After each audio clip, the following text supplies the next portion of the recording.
socialistes, démocrates et citoyens, je tenais à remercier le groupe Génération pour sa proposition de vœux sur l'extension du RSA aux jeunes de 18 à 25 ans. Cette mesure de justice sociale et de solidarité à laquelle la gauche est favorable depuis longtemps apparaît plus que vitale, la crise sanitaire mettant en avant la nécessité d'une telle mesure. Nous ne pouvons que partager, chers collègues, le constat que vous faites de cette précarité grimpante qui frappe de plein fouet les jeunes de notre pays depuis bientôt 1 an.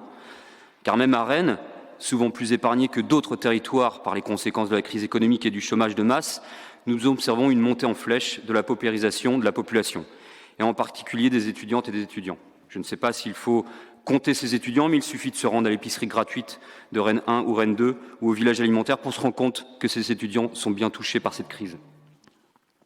Ces étudiants sacrifiés, ceux qui n'ont pas pu retourner à l'université depuis des mois, voire depuis 1 an, nous interpellent sur leur précarité, leur mal-être, leur désespoir.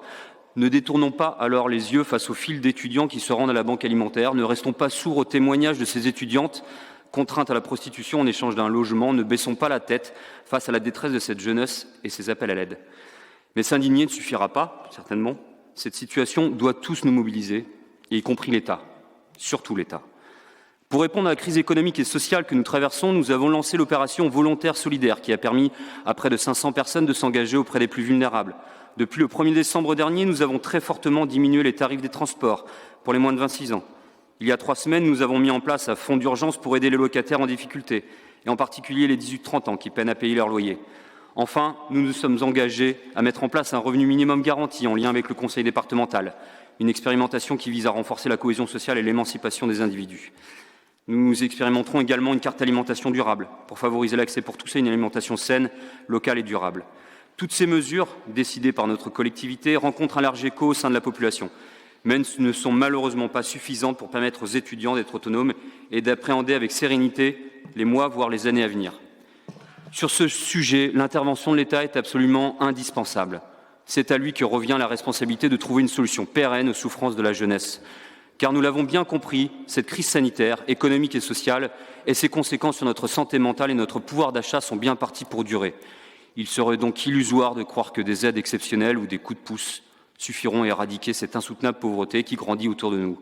Cette cohésion sociale mise à mal rend plus délicate encore la confiance que doit inspirer nos institutions et nous devons faire face à cela pour imaginer des solutions à la hauteur. L'extension du RSA pour les moins de 25 ans en est une. C'est une occasion historique. Quant aux prêts de 10 000 € évoqués par le gouvernement ces dernières semaines, rarement une proposition n'avait semblé aussi déconnectée des besoins et des aspirations des étudiants. L'exemple de ces millions de jeunes Américains qui se retrouvent endettés à vie à la fin de leurs études ne correspond pas vraiment au modèle de société que nous défendons pour notre pays. Plus qu'inappropriée, cette mesure pourrait s'avérer extrêmement dangereuse. Ces constats, nous les partageons, mais joignons désormais nos efforts pour ne pas rompre ce lien. Les élus du groupe socialiste, démocrate et citoyen rejoignent leurs camarades de Génération, les organisations de jeunesse ainsi que les parlementaires socialistes dans leur combat pour l'extension du RSA aux moins de 25 ans. Renforcer les droits des plus vulnérables en période de crise est une mesure de bon sens. Et il est de notre devoir, nous, élus locaux, de veiller à ce que l'action publique continue à s'exercer avec discernement et équité. Alors oui à la réunification entre jeunesse et justice sociale. Je vous remercie. Merci, Madame Affilé. Oui.